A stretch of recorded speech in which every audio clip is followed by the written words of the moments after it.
Olá, vamos começar? Hoje a gente vai fazer uma jornada, uma viagem mesmo, para explorar uma daquelas perguntas que acompanham a humanidade desde sempre, não é verdade? O que é o certo e o que é o errado? Vamos mergulhar um pouco no universo da filosofia moral para buscar algumas pistas. E vamos começar direto com essa pergunta. Como a gente sabe se está fazendo a coisa certa? Quem é que nunca se pegou pensando nisso, né? Essa dúvida está no coração de tantas decisões que a gente toma, desde as mais banais até aquelas que mudam uma vida. E olha, não precisa pensar em dilemas gigantescos, não.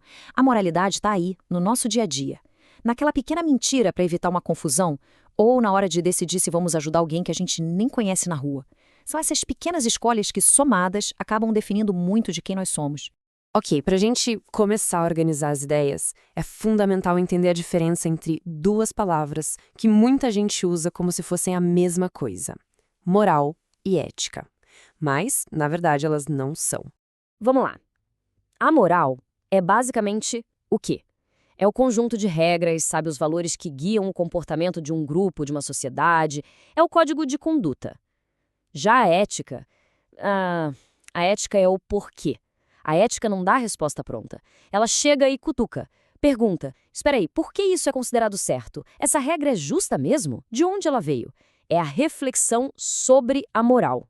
E essa reflexão leva a gente direto para uma das maiores discussões da filosofia.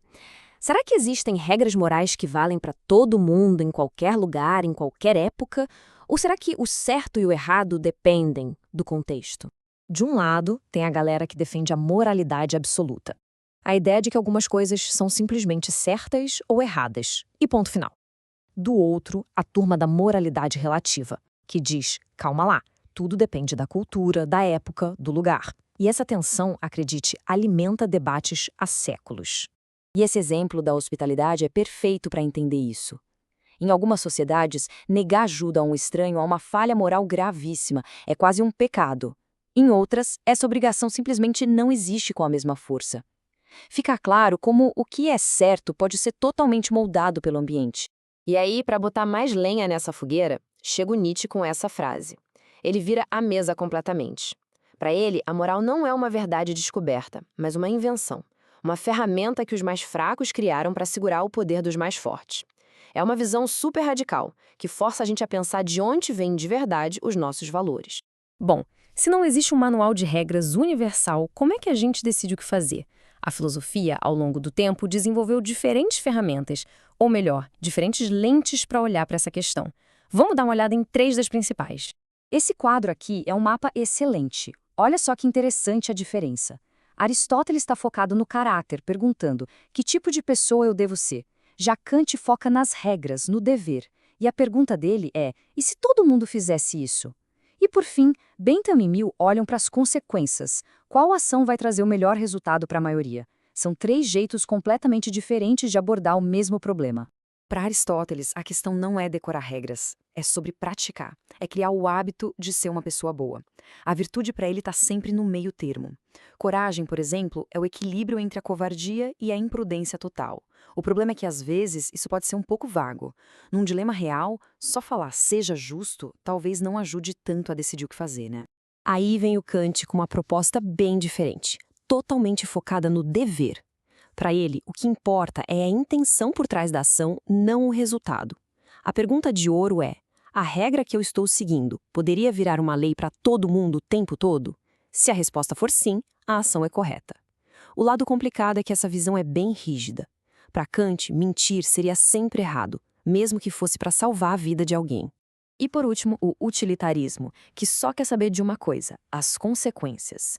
Para um utilitarista, não interessa a regra ou a intenção. O que vale é o resultado. A melhor ação é a que gera mais felicidade para o maior número de pessoas. Mas claro, isso também tem um lado bem perigoso. Será que seria justo, por exemplo, sacrificar o bem-estar de uma minoria pela felicidade da maioria? É uma questão ética bem pesada. Ok. Depois de passar por essas teorias todas, a grande pergunta é: e aí? Como que a gente usa isso na vida real? Como essas ideias nos ajudam nas nossas decisões do dia a dia? Vamos pensar juntos. Aquela situação do troco errado. Um kantiano devolveria na hora, porque ficar com dinheiro que não é seu não pode ser uma regra universal. Já um utilitarista talvez pensasse nas consequências. Essa pessoa vai sentir falta do dinheiro? E eu? E sobre dedurar um colega que cola? A ética das virtudes levaria a pensar: o que uma pessoa honesta e leal faria? Vê como não tem resposta fácil? As teorias não dão um gabarito, mas nos obrigam a pensar de maneiras diferentes. No fim das contas, fica bem claro que pensar sobre tudo isso não é só um exercício de imaginação, algo distante do nosso mundo. Pelo contrário, é um verdadeiro kit de ferramentas. Ajuda a gente a entender melhor as próprias decisões, a questionar os valores que carregamos e, quem sabe, a agir de um jeito mais consciente e responsável no mundo. A verdade é que não existe um manual de respostas prontas. A filosofia moral nos dá um mapa, com vários caminhos possíveis, mas a jornada, essa é de cada um. Por isso, a pergunta final fica no ar. Quando uma decisão difícil aparece, qual bússola é usada? A do caráter? A do dever? Ou a das consequências?